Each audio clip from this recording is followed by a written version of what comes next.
Good morning, everyone. My name is Dr. Stephen Murphy, and I am the President and Vice Chancellor of the University of Ontario Institute of Technology.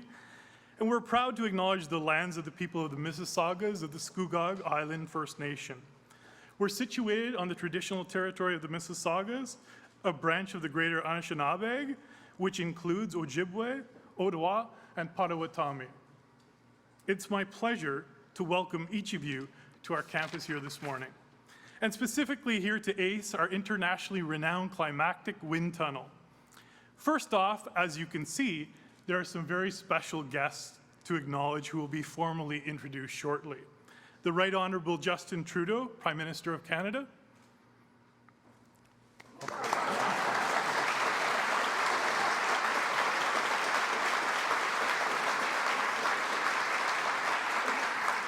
Got to loosen up this crowd. Everybody, way too tight. The Honourable Navdeep Bains, Canada's Minister of Innovation, Science and Development.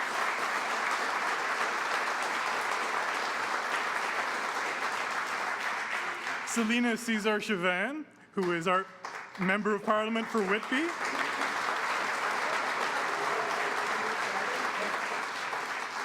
Mark Holland, who's our Member of Parliament for Ajax and the can't get the second part of it. It's okay. And Jennifer O'Connell, the Member of Parliament for Pickering-Uxbridge. I'd also like to give a warm welcome to our Board of Governors, who include Lisa Edgar, Jim Wilson, and Jeremy Bradbury, who are here today. Thank you for being here. I'd like to thank our previous Board Chair, Glenna Raymond, who's in attendance, and our previous President, Dr. Tim McTiernan, is here as well.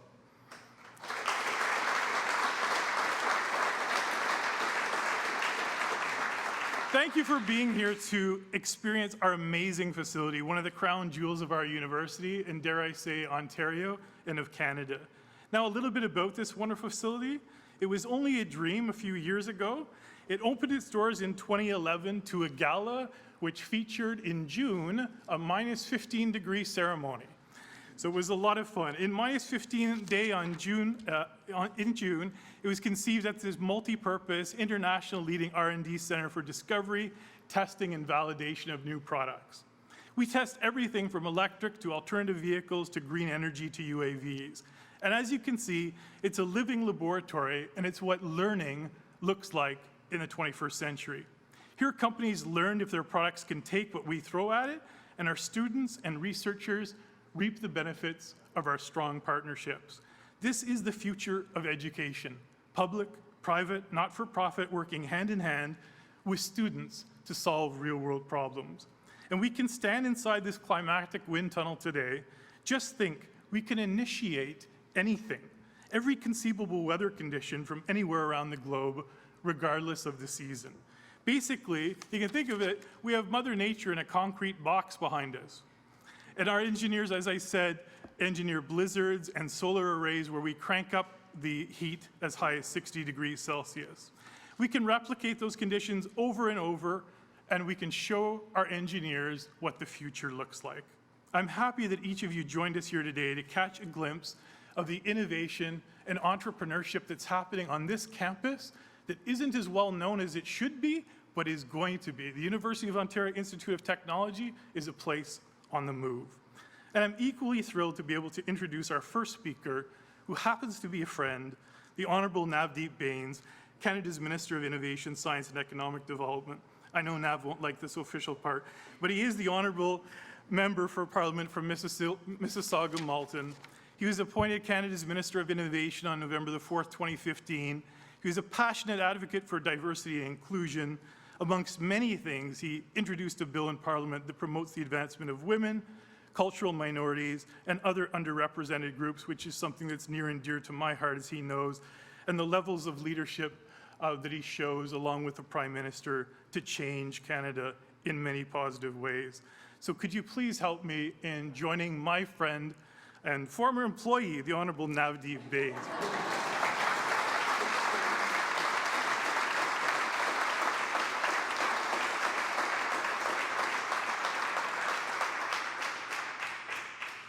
Thank you very, very much, Stephen. Merci beaucoup. Bonjour à tous. Thank you. C'est un honneur et un privilège pour moi d'être ici aujourd'hui. Je voudrais remercier tous les travailleurs, tous les organisateurs qui travaillent très, très fort aujourd'hui.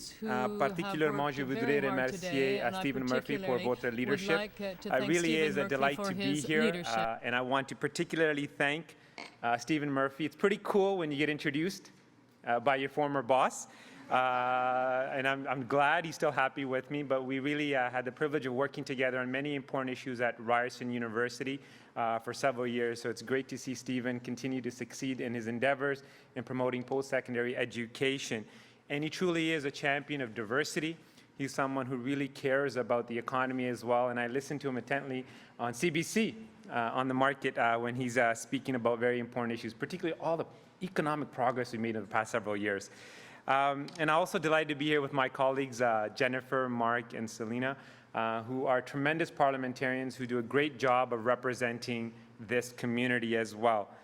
And it really is a special day for me personally. And if you're GM employees, I apologize if you can cover your ears, but many of you know I started my career at Ford Motor Company of Canada. And so I'm very passionate about the automotive sector, and this sector really means a lot to me. And it really is special for me to be here today because I work very closely with the Prime Minister. And under his leadership, since we formed government, since 2015, we have seen investments of $5.6 billion in the automotive sector. These are key sector to our economy that helps employ 500,000 Canadians, both direct and indirect jobs as well. And so the Prime Minister really understands that these investments are critical to our OEMs and also to our parts suppliers. We have over 700 suppliers that make up the ecosystem in the automotive sector as well. But what's really important to note is the Prime Minister is also committed not only to getting investments today, but building the car of the future, having a long-term plan for our economy, having a long-term plan for the automotive sector. And that's why he's made significant investments in science and research, over $4 billion in the last budget as well. So really it's a delight to be here with the Prime Minister and to get to introduce someone who I respect and someone who really is a champion. So ladies and gentlemen, I'd like to introduce the champion of the automotive sector for innovation and for jobs, the Right Honourable Justin Trudeau.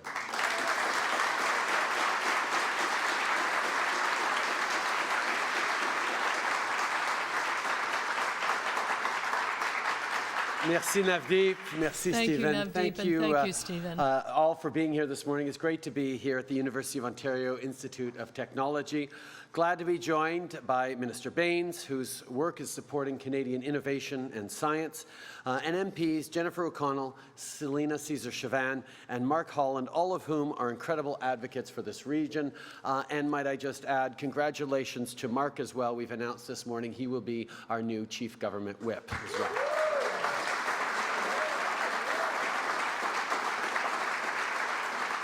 Now, I just got to meet with some fantastic young people who showed me the work they're doing in the automotive engineering program. Things like testing aerodynamics in a wind tunnel, which I got to help out with today. Well, at least not hinder too much. It's this kind of technology that makes the Automotive Centre of Excellence here at UOIT a world-class facility. Everything from cars to bicycles to drones are tested here, developing the best quality and performance possible. And our government is committed to supporting work like this that creates economic growth and produces real results. That's why today we're announcing that the federal government is investing nearly $9.5 million to support innovation and training here at the centre.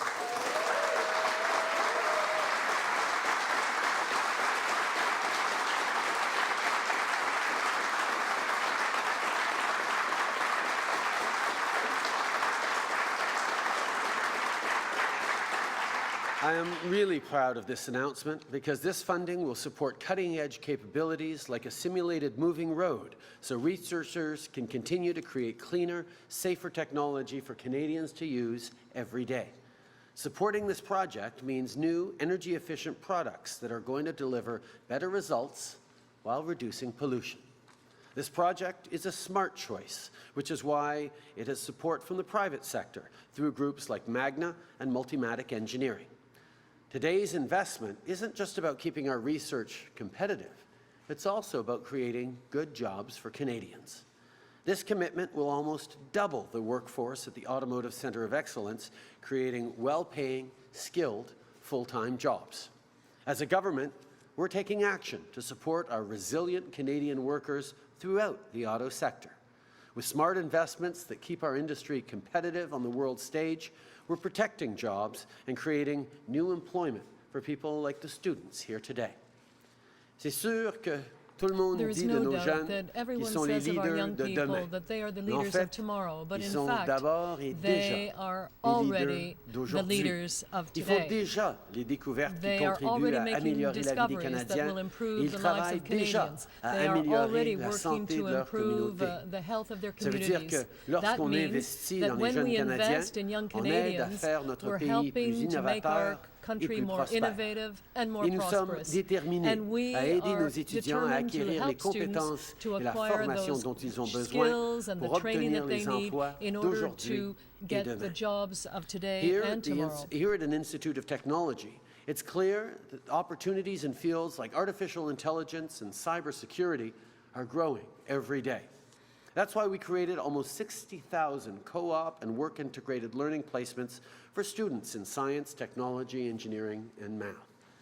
But as every student and parent knows, getting a job in a field like engineering means going to college or university, and that's expensive. So, to make post-secondary education easier to afford for our youth and their families, we increased Canada Student Grants by 50%. Everyone should be able to have a post-secondary education no matter how much money their parents make. One of the greatest things about college and university is that it's a place to meet people who have a whole range of experiences that might be different from your own. For example, some people are balancing the demands of a family with their schoolwork, and many students attend part-time. We get that. So we increased the eligibility for Canada Student Grants for people with dependent kids and for folks studying part-time. And once people graduate, they might not have their textbooks anymore, but a lot of people still have their student debts. It can be a heavy burden. That's why we changed the repayment assistance program so no graduate will have to repay their Canada student loan until they're making at least $25,000 a year. Nos jeunes...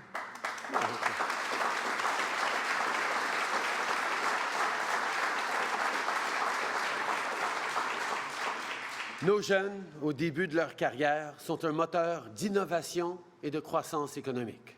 Partout où je vais dans notre pays, je vois des travailleurs de tous les âges innover et contribuer à assurer la compétitivité du Canada sur la scène mondiale.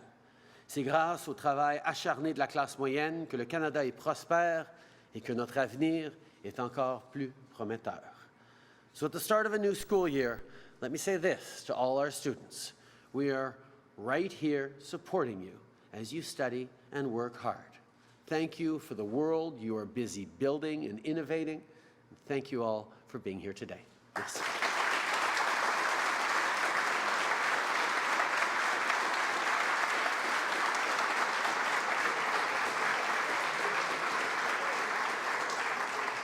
Thank you, Prime Minister. Thank you, Minister Baines. I can't think of a better way to kick off the school year. I'd like to now introduce MP Selina Chavans. Cesar Chavans, I'm sorry. Selina, please. Big friend of the, if I can do a little intro first, if you don't mind. She is our, well, I like to brag about her. She's our MP for Whitby and also serves as the Parliamentary Secretary of the Minister for International Development et la Francophonie. She is a strong advocate for the university. She's often on campus, visiting our classrooms or in the labs with researchers, including as early as last week, if I'm not mistaken. She's also a strong advocate for people living with mental illness, which is obviously very important in the context that we're sitting in. As awarded, she was awarded the Canadian Alliance on Mental Illness and Mental Health Champions of Mental Health Parliamentarian Award in 2017, and she was also named one of the most influential people of African descent, Global 100 Under 40 Politics and Governance 2017. Please welcome me. Please join me in welcoming MP Caesar Chavana. You'll have to excuse the book there. Oh, this is tall. Thank you so much, Stephen. I do want to acknowledge that we do have a couple of our mayors here today. Mayor Dave Ryan from Pickering and Mayor John Henry from Oshawa. We do have some councillors as well who are here today. All of whom make this community a really wonderful place to live, work, and play. So thank you all for being here. I really do want to offer congratulations to you, Stephen, and your team here at UIT for the tremendous work that you do. I'm so pleased to be a part of this exciting announcement and the great news here in Durham Region. This is actually as Stephen said, my second time here in a couple of weeks. It is a privilege for me and an honor to be able to walk through these hallways, meet with students, visit labs, and understand what really happens behind the scenes at one of the great institutions in our province, and to also understand the tremendous potential that our students have here in Durham Region. Here in the teaching city of Oshawa, UOIT is driving cutting-edge research, academic programming, and truly embracing continuous improvement and innovation. It is because of post-secondary institutions like UOIT that this region is quickly becoming recognized as a leader in research and development. I am so pleased to see projects like this that support growth and innovation companies and promote an economic prosperity for Ontario and for Canada. Our Prime Minister, Justin Trudeau, is truly a champion and strong voice for Canada's innovators, and we saw that today with all of the questions that he asked. He has made fostering economic growth through innovation a high priority with the Government of Canada, dedicating a whole ministry to those goals. And today's announcement is proof of the commitment in action. I wish to offer again my sincere congratulations to all and look forward to following the great developments and further success that will result from this very hard work. Thank you.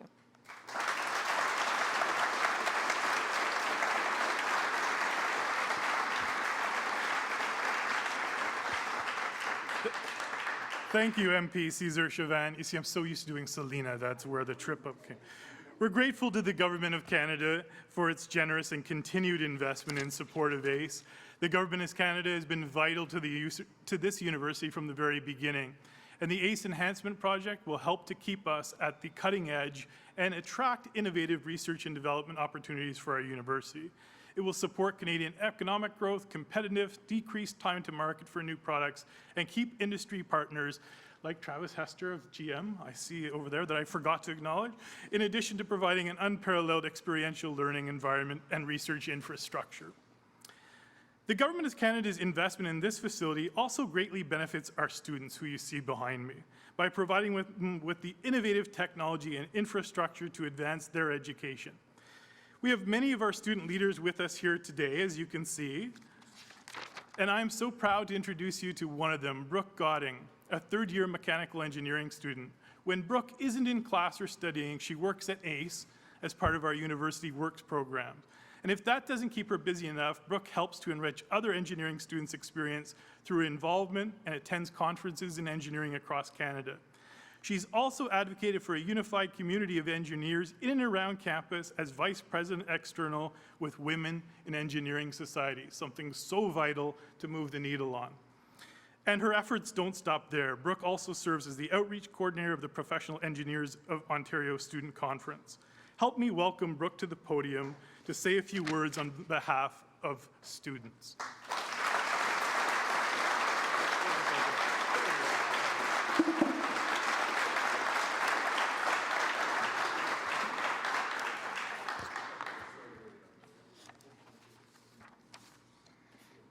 Thank you, Dr. Murphy. Mr. Prime Minister, members of Parliament, University Board of Governors, and honored guests. Thank you so much for this opportunity to speak to all of you on this important day for the university as we celebrate financial support for the ACE Enhancement Project. The magnificent testing chambers that comprise ACE, including the climatic wind tunnel, are a metaphor for the success of the University of Ontario Institute of Technology. Right here in Oshawa and right here in Durham region, companies and organizations across Canada and around the globe have access to incredible research and development center where they can conduct the most leading-edge experiments. ACE is a place of discovery and new knowledge. Facilities like ACE not only attract leading engineers to explore and create, they also inspire young and inquisitive minds, today's students and tomorrow's leaders. The success of ACE in many ways translates to the success of students who are here to learn, roll up their sleeves, and work alongside brilliant and innovative researchers. The opportunity to conduct activities in ACE, including the moving ground plane, expands the horizons of students like myself.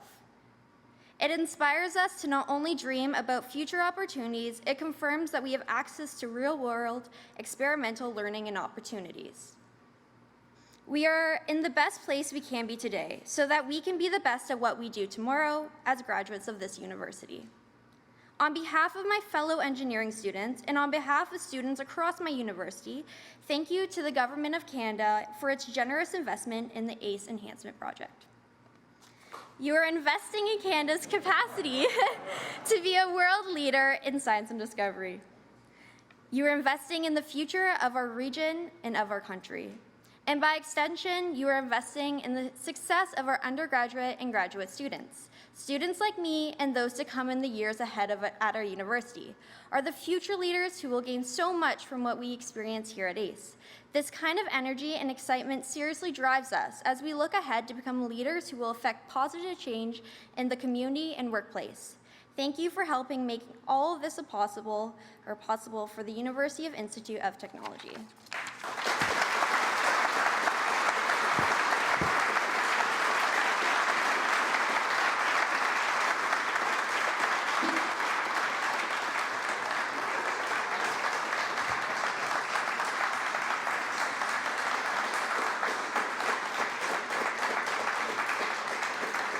Thank you, Brooke. You are an inspiration to us all and a perfect example of what our most important job here is at the University of Ontario Institute of Technology, and that's graduating Canada's next generation of tech entrepreneurs. In closing, the Government of Canada's investment in the ACE Enhancement Project elevates our university on our journey to becoming the most preeminent technological university in Canada, and we are up to that challenge. Thank you very much for joining us today.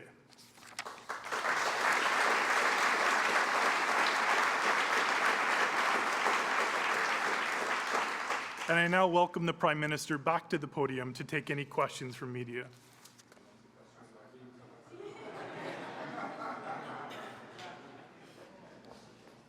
Bonjour tout le monde. Happy to take your questions. Cheryl Krawchuk, CBC News. And if you could answer in English and French, please. Regarding NAFTA, why haven't we reached an agreement yet? There is a report in the Toronto Star suggesting President Trump is not willing to make any compromises. We have said from the very beginning that we believe that there is a win-win-win out there. We know that a renegotiation of a 25-year-old accord is it's about time, and there are many things that we're looking at improving the accord by. We have engaged for the past year or so in a thoughtful, positive, constructive way. We will continue to. Our negotiators are right now down in Washington continuing to engage on it. But we've also been very, very clear. We will only sign a deal if it is a good deal for Canada. Again, no deal is better than a bad deal for Canada and for Canadians, and that's exactly what we are remaining firm on.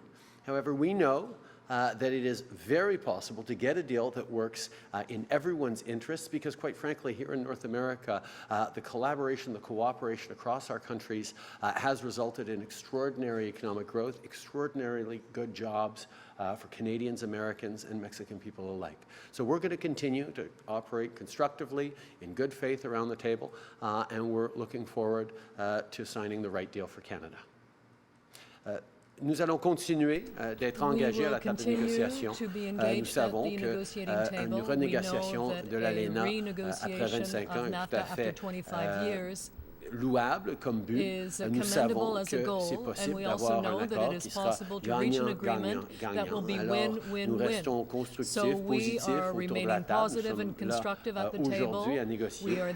Mais en même temps, j'ai toujours été très clair, nous n'allons signer que ce qui est un bon accord pour le Canada et pour les Canadiens.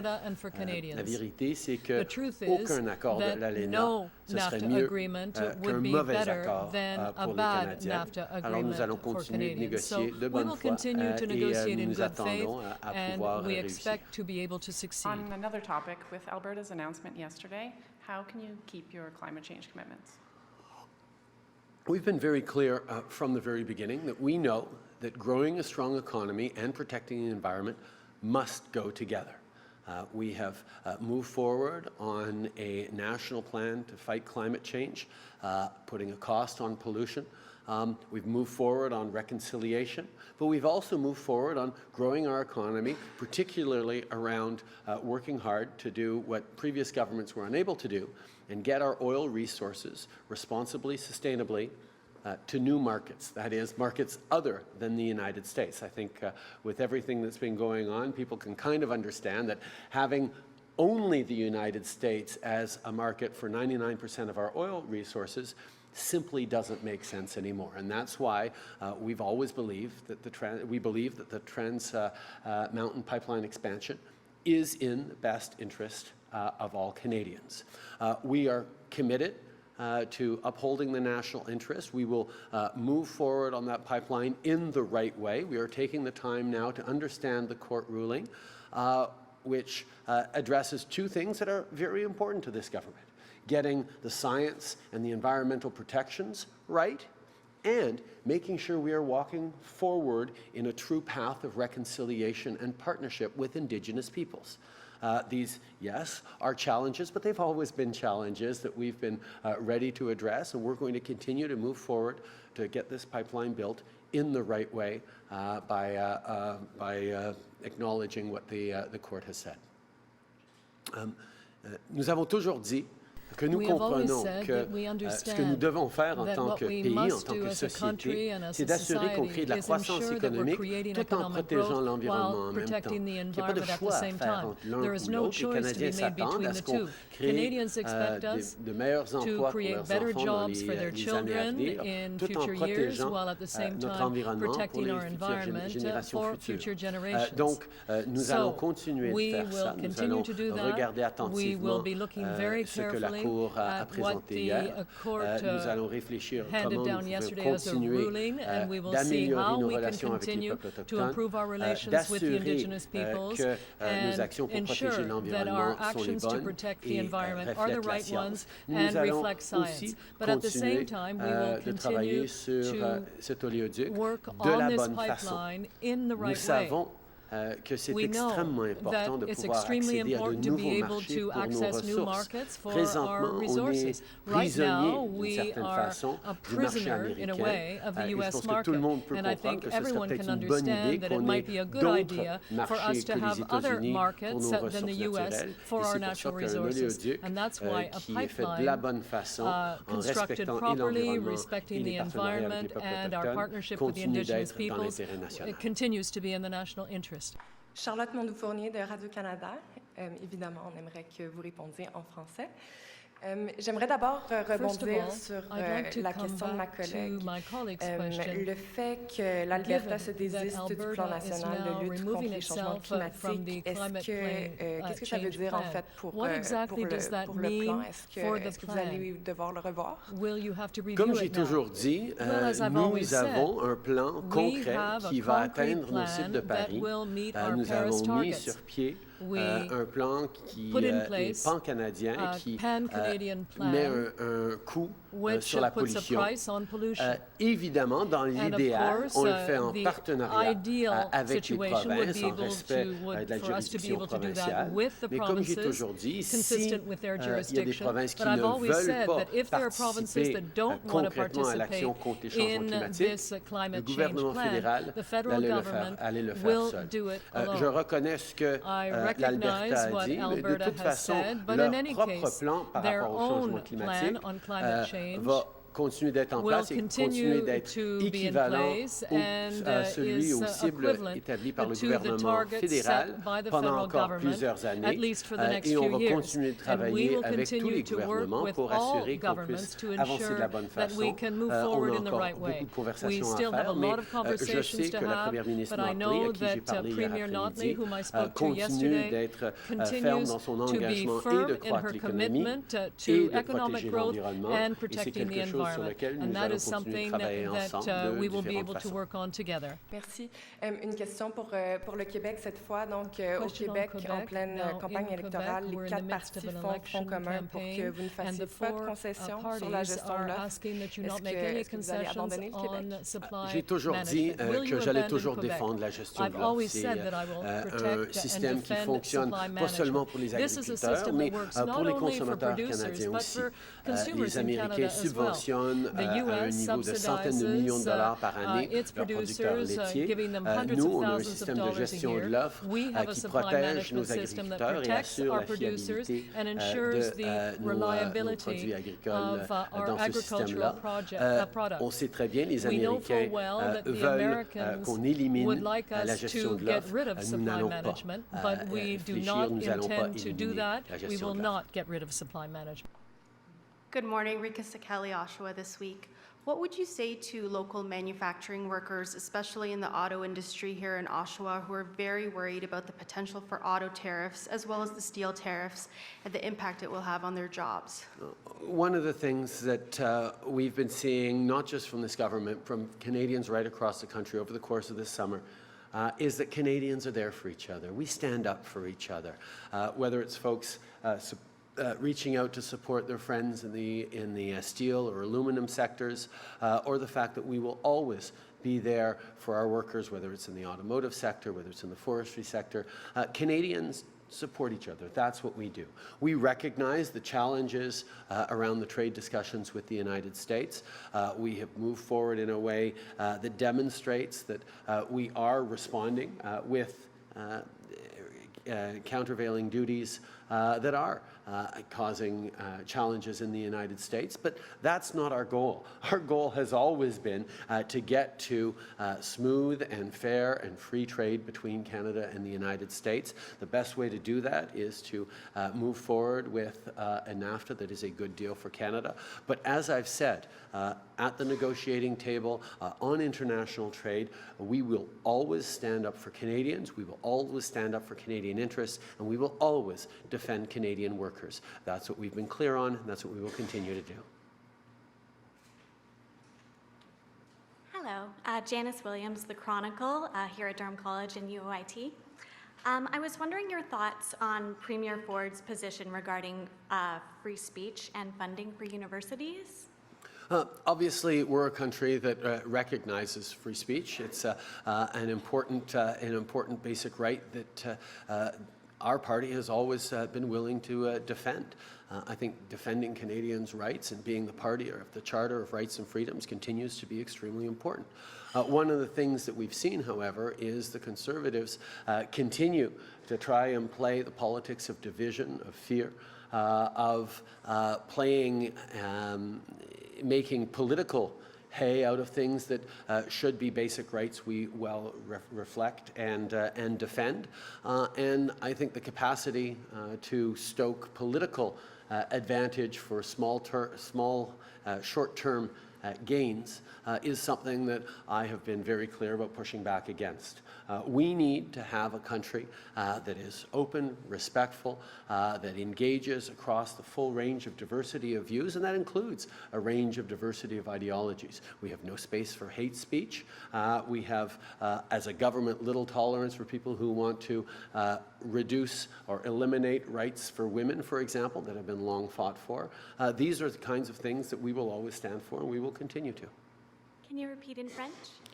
Nous allons toujours défendre les droits et always libertés des defend Canadiens, the que ce rights soit la and liberté freedoms of d'expression, Canadians, la whether it's liberté freedom of de expression religion, or toutes les freedom of autres religion libertés or all the protégées dans other la Charte. liberties and Nous freedoms that are allons protected under toujours the chercher Charter. à We le will faire en always seek rassemblant to les do Canadiens, that et by pas en uniting jouant les Canadians politiques de and not by division, de peur playing the ou politics of d'intimidation, comme division and malheureusement fear on voit and souvent par le intimidation, Parti which is something we often conservateur. seen Nous done by the restons fermes Conservative que de Party. défendre We remain les firm in droits our des desire Canadiens to peut nous defend rendre Canadians' plus rights. forts We et believe pas that nous will make us diviser les uns stronger contre les rather autres. than pitting Canadians Morning, one Prime against Minister. the Ian other. Bix with the Canadian Press. Just wanted to follow up on the media reports this morning of what Trump said, where he's not going to make any compromise in the NAFTA negotiations.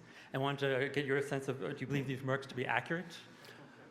You know, over the past year and a half, there's a lot of things that have been said from time to time.